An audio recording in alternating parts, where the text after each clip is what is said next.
Hello नमस्ते दोस्तों, आपका अपना यूट्यूब चैनल इंजीनियर गुरुजी में स्वागत है। दोस्तों आज हम लोग उत्तल दर्पण के माध्यम से देखेंगे F बराबर R/2 प्रूफ करने जा रहे हैं, जो बिहार बोर्ड 2024 के लिए काफ़ी ज़्यादा इम्पोर्टेंट है। तो जो बच्चे क्लास 10th में हैं वो अच्छी तरह से उसको देख लें। ये आगामी एग्ज़ाम जो 2024 में होने वाला है 10th के लिए, वो काफ़ी ज़्यादा इम्पोर्टेंट है। तो आप लोग ध्यान दीजिए, हम लोग उत्तल दर्पण के माध्यम से F बराबर R/2 को प्रूफ करेंगे। तो जैसे कि आप लोगों को ये डायग्राम दिख रहा है, हमने एक उत्तल दर्पण बनाया।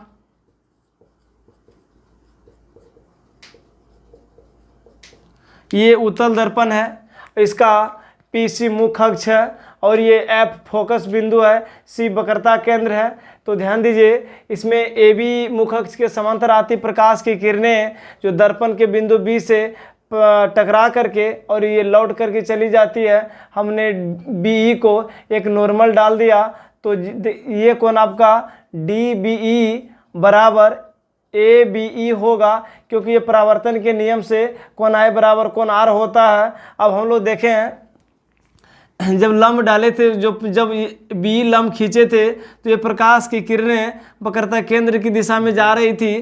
तो एक चीज़ आप लोगों को पता होगा, जब भी कोई प्रकाश की किरणें वक्रता केंद्र की दिशा में जाती है तो पुनः उसी मार्ग पर वो लौट करके चली आती है। तो ध्यान दीजिए, यहाँ से हम लोगों ने इसको प्रूफ करने जा रहे हैं। तो चलिए हमने इसको लिखेंगे यहाँ से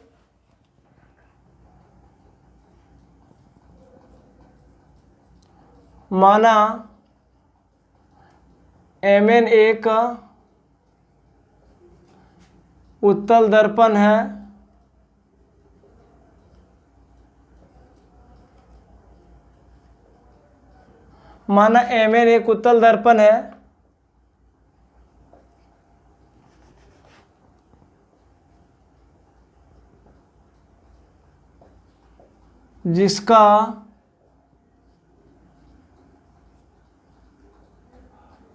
जिसका ध्रुव P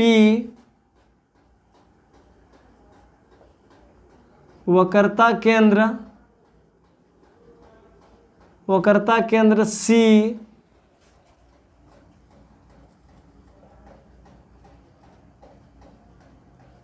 फोकस बिंदु F तथा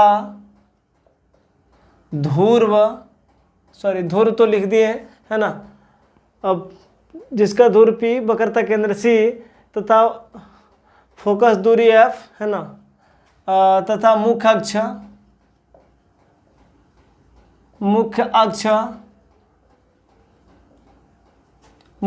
अक्ष PC है। तो जैसे कि आप लोग डायग्राम को देख करके भी लिख सकते हैं, हमने लिखा माना MN एक अवतल दर्पण है जिसका ध्रुव P फोकस दूरी F तथा वक्रता केंद्र C है और PC ये इस दर्पण का मुख्य अक्ष है। अब लिखते हैं आगे, मुख्य अक्ष के समांतर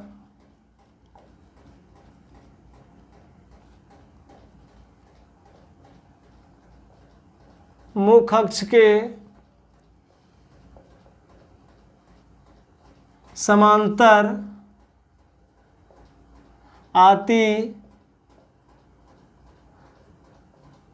प्रकाश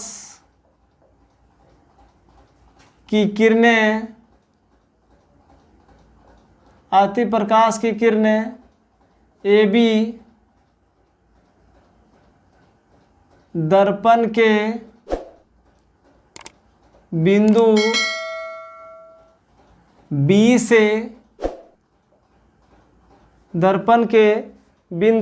से परावर्तन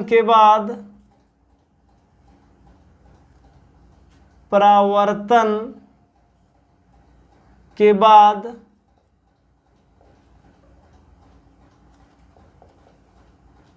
फोकस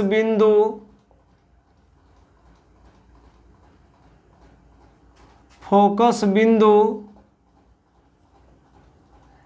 F से होकर गुजरती है। फोकस बिंदु F से होकर गुजरती है। देखिए हमने मुख्य अक्ष PC के समांतर AB एक प्रकाश की किरणें खींचा जो दर्पण के बिंदु B से परावर्तन के बाद ये काल्पनिक रूप से यानी फोकस से होकर के गुजरती है। अब हम लोगों ने वक्रता केंद्र की दिशा में हमने B एक किरण खींचा, लिखेंगे थोड़ा सा, लिखेंगे वक्रता केंद्र, लिखिए यहाँ पे, एवं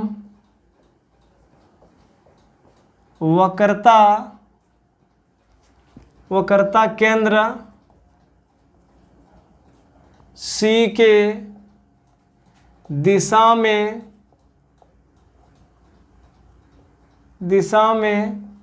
एक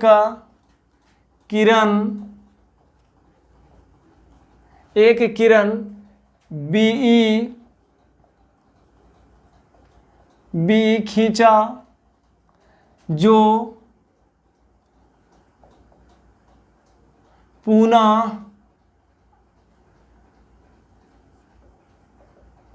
पुनः उसी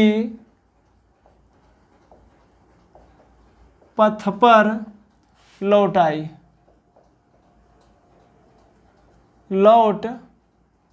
गई।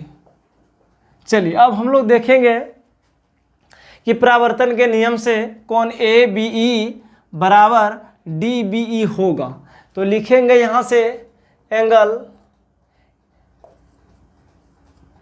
ABE बराबर कोण DBE,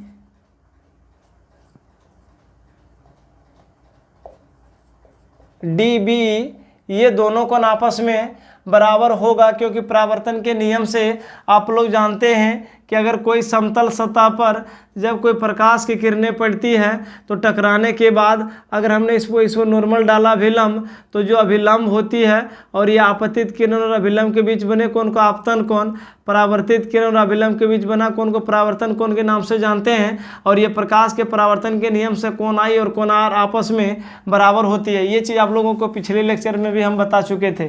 तो यहाँ से लिखेंगे ये दोनों कोण आपस में बराबर होगा परावर्तन के नियम से। चलिए इसे आप लोग समीकरण 1 नाम दे दीजिए। अब हम लोग देखेंगे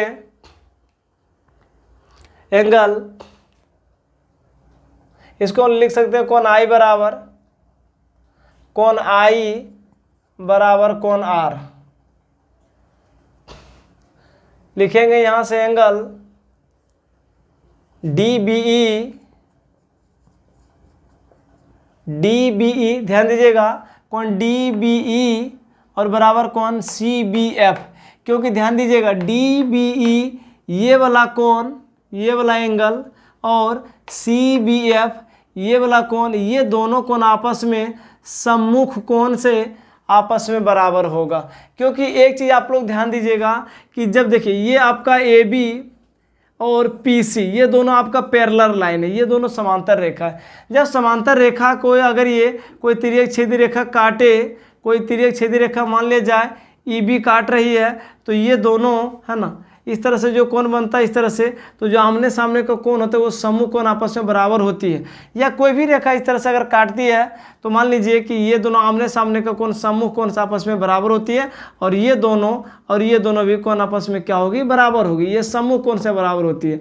लेकिन जब समांतर रेखा को अगर कोई दो समांतर रेखा को अगर कोई तिर्यक छेदी रेखा काटती है तो आमने सामने कोण समूह कोण से बराबर होती है, और आसन कोणों को 180 डिग्री होती है, और ये एकांतर कोण से ये कोण और ये कोण आपस में क्या होगा, बराबर होगा। ये आप लोगों को ज्योमेट्री का थोड़ा सा नॉलेज इसमें जानकारी होना चाहिए। तो चलिए अब हम लोग यहाँ से देखेंगे एंगल DBE बराबर CBF, एंगल CBF है ना, लिखेंगे सम्मुख कोण से,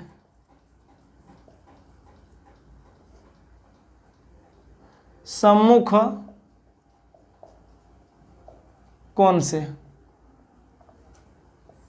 आप लोग इसे समीकरण 2 मान लीजिए। आप लोग ध्यान दीजिएगा यहाँ पे हम लोग ने लिखे हैं DBE है ना, देखिए जब ये डी बी ई है ना और डी बी ई, यहाँ पे समीकरण 1 और समीकरण 2 को आप लोग गौर से देखिएगा। डी बी ई का RHS साइड और दूसरा समीकरण का LHS साइड, ये दोनों आपस में बराबर है। जब ये दोनों आपस में बराबर है, एक समीकरण 1 का RHS और समीकरण 2 का LHS लीजिए, ये दोनों बराबर है, तो समीकरण का ये दोनों भी आपस में क्या होगा, बराबर होगा। तो हम लोग इसको लिख सकते हैं एंगल ABE बराबर एंगल CBF। आप लोग इसे समीकरण 3 नाम दीजिए। अब हम लोग देखेंगे थोड़ा सा इसको, ये वाला कोण ध्यान दीजिएगा। अब हम बात करते हैं एकांतर कोण से। थोड़ा सा आप लोग गौर से देखिएगा, क्योंकि AB और ये AB है और ये PC है ना, जो कि BE इसको काट रही है। जब B काट रही तो ये वाला कोण को आप लोग थोड़ा सा देखिएगा, ये वाला और ये वाला कोण, ये दोनों कोण आपस में एकांतर कोण से क्या होगा, बराबर होगा, है ना। ये दोनों कोण आपस में एकांतर कोण से क्या होगा, बराबर होगा, है ना। तो हम लोग इसको लिख सकते हैं। चलिए ध्यान दीजिए, यहाँ से लिखेंगे ABE बराबर कोण BCF होगा। ध्यान दीजिए, ABE कोण BCF के बराबर होगा। BCF, ये दोनों कोण एकांतर कोण से, ये दोनों कोण आपस में बराबर होगा। अब हम लोग समीकरण 3 और 4 को ध्यान देंगे। समीकरण 3 और 4, यहाँ पे आपका समीकरण 3 है और यहाँ पे आपका समीकरण 4 है। देख पा रहे हैं कि समीकरण 3 और 4 में समीकरण 3 और 4 का ये LHS दोनों साइड का आपस में बराबर है। तो हम लोगों ने समीकरण 3 और 4 से RHS को भी आपस में क्या कर दिए, बराबर कर दिए। इसीलिए लिखे यहाँ से एंगल CBF बराबर एंगल BCF, यानी जब समीकरण 3 और 4 में LHS बराबर होती है तो दोनों उसका RHS भी आपस में क्या होती है, बराबर होती है। तो ये दोनों समीकरण 3 और 4 से ये कोण CBF बराबर कोण BCF हो गया। अब हम लोग चलेंगे त्रिभुज CBF में। ध्यान दीजिए, त्रिभुज CBF, हम इस त्रिभुज की बात कर रहे थे। CBF, ये त्रिभुज की बात करते हैं। तो यहाँ से ध्यान दीजिएगा कि CF बराबर BF है ना, CF बराबर BF, CF बराबर BF, ये दोनों भुजा, ये भुजा बराबर क्यों होगा बराबर, क्योंकि आप लोग को पता है कि अगर कोई भी त्रिभुज में अगर कोई उसकी दो भुजाएं आपस में बराबर होती है तो उसके सम्मुख जो भुजाएं होती है वो आपस में क्या होती है, बराबर होती है। हम लोगों ने इसको कोण B और कोण C को बराबर कर ले। यहाँ पे ध्यान दीजिए, कोण B और कोण C को हम लोगों ने इससे बराबर कर लिए त्रिभुज में। जब इस त्रिभुज में दो कोण आपस में बराबर होती है तो उसकी दो भुजा भी आपस में क्या होती है, बराबर। तो इसीलिए हम लोग लिखे जितना भुजा CF होगा उतने भुजा BF होगा। अब ये थोड़ा सा ध्यान देंगे, क्योंकि B जो है ना, बिंदु B, अगर ये बिंदु B P के काफ़ी ज़्यादा नज़दीक रहे, अगर ये बिंदु B P के काफ़ी ज़्यादा नज़दीक रहे तो ये जितना BF होगा उतना आपका PF भी होगा, क्योंकि ये अगर ज़्यादा काफ़ी नज़दीक कर दें तो BF बराबर आपका PF होगा, है ना। तो इसीलिए लिखे BF बराबर PF। अब हम लोग देखेंगे, इसीलिए समीकरण 5 और 6 को, समीकरण 5 और 6 को आप लोग ध्यान दीजिए।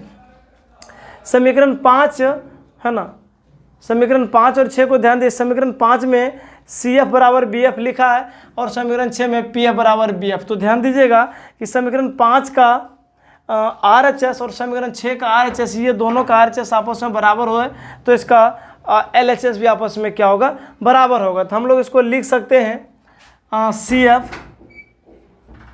CF बराबर PF, CF बराबर PF। अब हम लोग ध्यान दीजिएगा, CF बराबर PF इसको लिखे हैं, CF बराबर PF लिखे हैं और PF है ना, ये दोनों आपस में बराबर है और ये CF। समीकरण 5 और 6 को ध्यान दीजिए। समीकरण 5 और 6 में ये CF बराबर BF और PF बराबर BF। तो क्या कीजिए, हम लोग इसको PF बराबर BF कर लेते हैं, PF बराबर BF है ना, ये दोनों को आपस में बराबर कर लेते हैं। PF बराबर CF है ना, CF कर दीजिए। समीकरण 5 और 6 से पी एफ दोनों साइड में है ना, पी एफ बराबर बी एफ है, इसका भी बी एफ बराबर है, तो हम लोग इसको लिख सकते हैं पी एफ बराबर सी एफ, दोनों का R H S L H S को बराबर कर लिए। अब यहाँ से ध्यान दीजिए, लिखेंगे यहाँ 9, ये पी सी जो है आपका ये वक्रता त्रिज्या है, तो यहाँ से लिख सकते हैं हम लोग पी सी बराबर इसको P F plus C F, P C को लिख सकते हैं P F plus C F. अब ध्यान दीजिए पी सी पी एफ को आप लोग पी एफ रहने दीजिए, और ये सी एफ, देखिए सी एफ बराबर क्या है, सी एफ बराबर है आपका पी एफ, तो हम लोग सी एफ को हटा करके पी एफ का मान रख सकते हैं। अब लोग ध्यान दीजिए कि पी सी बराबर पी एफ और पी एफ, तो टू पी एफ होगा, है ना, पी एफ और पी एफ 2 पी एफ होगा, और ये पी सी आपका वक्रता त्रिज्या है, और वक्रता त्रिज्या को हम लोग आर से डिनोट करते हैं, और ये पी मतलब दूरी से लेकर फोकस के बीच की दूरी को फोकस दूरी होती है, जिसको हम लोग एफ से सूचित करते हैं, है ना। तो यहाँ से रखिए पी सी के जगह पर हम लोग लिख सकते हैं ये वक्रता त्रिज्या आर, और पी और एफ के बीच की दूरी को फोकस दूरी कहते हैं, तो इसको हम लोग एफ लिख सकते हैं। तो यहाँ से लिखेंगे एफ, है ना, ये एफ टू इधर इंटू में इधर आके डिवाइड में होगा, तो ये हो गया आपका एफ बराबर आर बाय 2। तो यहाँ से ध्यान दीजिए लिख सकते हैं इसको सेपरेट करके एफ बराबर आर बाय 2। हम लोगों ने उत्तल दर्पण के माध्यम से सिद्ध कर दिए कि एफ बराबर आर बाय 2, है ना। इसको कभी कभार इस तरह से भी पूछ लेता है एफ, है ना, इस तरह से भी आर बराबर 2F, आर बराबर 2F। चलिए ये आपका एफ बराबर आर बाय 2 सिद्ध होता है, और ये काफ़ी ज़्यादा इंपॉर्टेंट है, तो आप लोग थोड़ा सा ध्यान दीजिएगा। एक बार हम आपको फिर से समझाने का प्रयास कर रहे हैं। ये हमने एक उत्तल दर्पण बनाया जिसका ध्रुव P है, फोकस दूरी F है, वक्रता केंद्र C है, और हमने PC को, PC होता है वक्रता त्रिज्या, उसको R से लिखे हैं, और P से F के बीच की दूरी फोकस दूरी, इसको हम लोग F लिखे हैं। और ध्यान दीजिएगा मुख अक्ष के समांतर यानी PC के समांतर हमने ए बी किरण खींचा, जो दर्पण के बिंदु बी से परावर्तन के बाद काल्पनिक रूप से फोकस से होकर के गुजरती है, और हमने डी को एक किरण खींचा जो वक्रता केंद्र की दिशा में जा रही है, और दर्पण से परावर्तन के बाद पुनः उसी पथ पर लौट जाती है। तो परावर्तन के नियम से ये दोनों कोण आपस में बराबर होती है।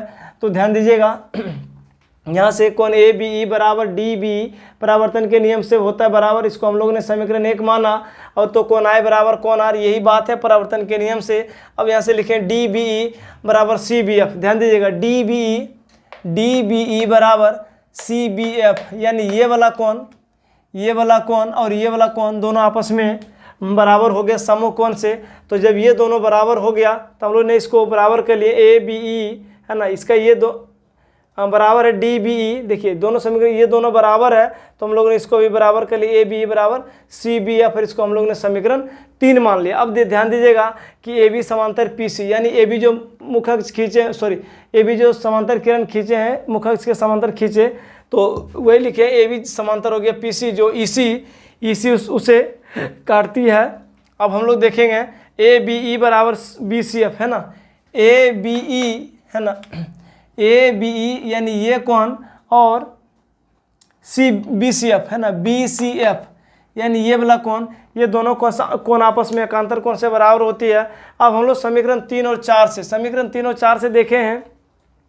समीकरण 3 और 4 में ध्यान दीजिएगा, ये आपका दोनों साइड में, इसका समीकरण 3 का LHS और LHS बराबर है, तो हम लोगों ने समीकरण 3 और 4 से RHS को दोनों को बराबर करके हम लोगों ने इसको यहाँ से बराबर कर दें। अब लिखेंगे त्रिभुज CBF में, है ना, त्रिभुज CBF में। ध्यान दीजिएगा त्रिभुज CBF, ये वाला त्रिभुज की बात करते हैं। तो ध्यान दीजिए CF बराबर BF, है ना, CF देखिए CF कहाँ है, तो CF ये वाला CF बराबर BF, है ना, CF बराबर BF, CF बराबर मतलब ये दोनों, है ना, CF बराबर BF होगा, है ना। चलिए अब हम लोग इसको बराबर कर दिए और लिखें जो बिंदु B P के बहुत निकट है। अगर ये बिंदु B P के काफ़ी ज़्यादा निकट हो तो PF बराबर BF होगा। अब हम लोग समीकरण 5 और 6 से समीकरण 5 यहाँ और समीकरण 6 यहाँ पे, ध्यान दीजिएगा। सी एफ है ना बराबर बी एफ है, इधर दिया पी एफ बराबर बी एफ। तो हम लोगों ने इसको क्या किए, पी एफ और सी एफ को बराबर कर दे, क्योंकि दोनों साइड में समीकरण 5 और 6 में आर एच एस बराबर है, तो इसका एल एच एस भी आपस में क्या होगा, बराबर होगा। इसीलिए लिखिए पी एफ बराबर सी एफ, इसको हम लोग ने समीकरण 7 मान लिया। अब लिखे यहाँ से नाउ, देखो ये आपका पी सी जो था वक्रता त्रिज्या था, तो पी सी बराबर P F plus C F लिख सकते हैं, और ये पी सी को पी सी रहने दिए, इसको पी एफ को पी एफ रहने दीजिए, और सी एफ देखिए सी एफ, तो सी एफ के जगह पर हम लोग पी एफ को मान रख सकते हैं, और पी एफ 2 पी एफ हो गया। और ये पी एफ होता है फोकस दूरी, तो फोकस दूरी को एफ से लिखते हैं, यहाँ से पी एफ को हटा करके हम लोगों ने एफ लिखा। अब यहाँ से हो गया बराबर R/2। तो इस तरह से समाप्त होता है। अगर आप लोग हमारे YouTube चैनल से कुछ लाभ मिलता हो तो लाइक, सब्सक्राइब और शेयर जरूर कर दें। थैंक्स।